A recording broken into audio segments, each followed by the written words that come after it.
Hi everybody, welcome back to my channel. My name is Lucy and I hope you're all well. Thank you for clicking on this video because I want to talk all about 3 non-fiction books that I really want to read this year. TBR videos in general don't really work out well for me. I'm very bad at just sticking to TBRs, mainly because I find that I just read what I fancy in the moment. I've tried planning like a list of like I should read this book and then this book and this book, but basically I do not stick to that plan and then end up getting nothing read. So over the past few years I've changed my approach to reading, and instead I'm just going to read what I want to read when I want to read it.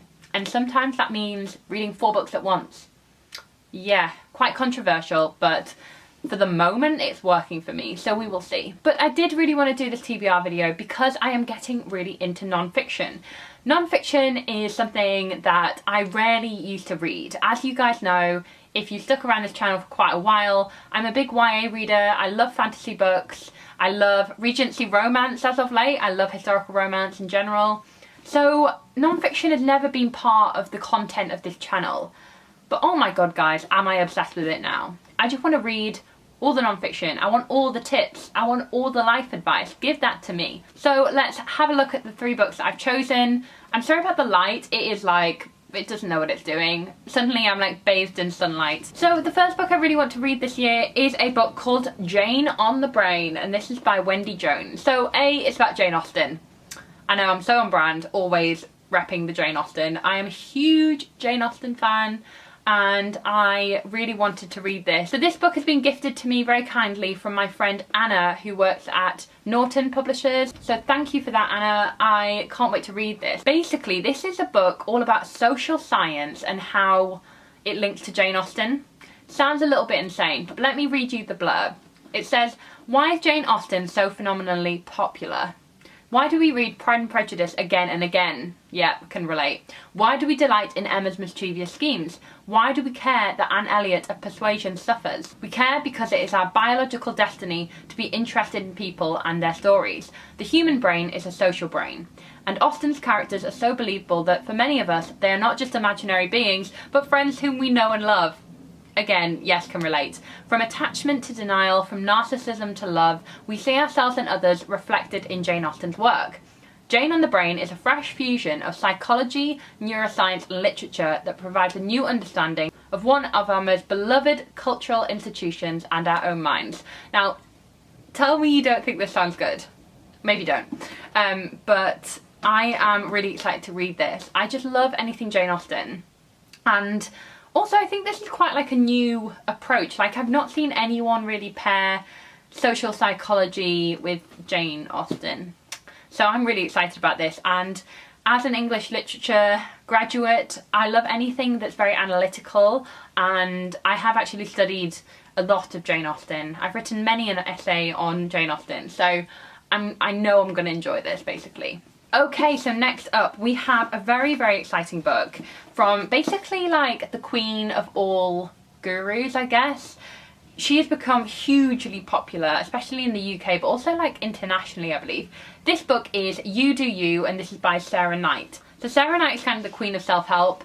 She is very, very frank, honest, and just upfront about things. It's not one of those wishy-washy self-help books. It's like to the point. It's like, you get your shit together, which I think is actually the title of one of her books, actually, Get Your Shit Together.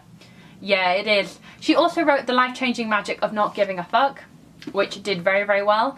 And this is her book all about expectations and doing what other people want you to do when you don't want to do it. So let me read you the blurb because it sounds great. It says, "Being yourself should be easy, right?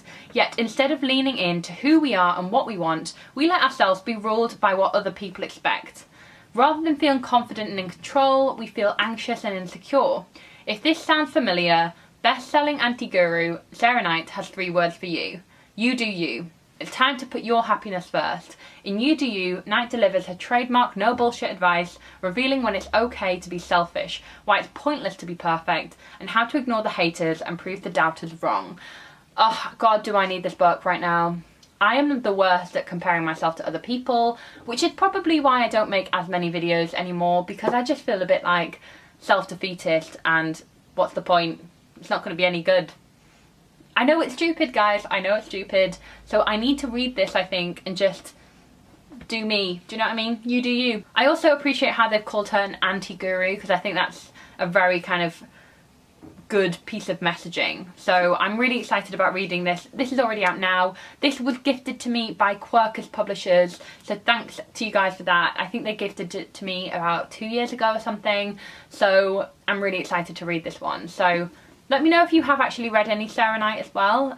Let me know your thoughts. Okay guys, the next book is something that I am so excited to read. So a bit of background to start off with. I am not the best with money and spending. That might surprise you because I don't do like loads of haul videos on my channel. I don't buy loads of books. I just spend all my money on food and eating out, which is really, really bad. So much so, I have become obsessed with anything to do with money this year. So whether that's podcasts, whether that is YouTube channels, whether that is books, I am actively seeking out how to get better with money. And I think for like millennials, you know, us watching these YouTube videos, it's important to be aware of money, because if you went to school in the UK, I doubt you got taught about mortgages in school. I doubt you got taught about savings. I doubt you got taught about how to create a budget.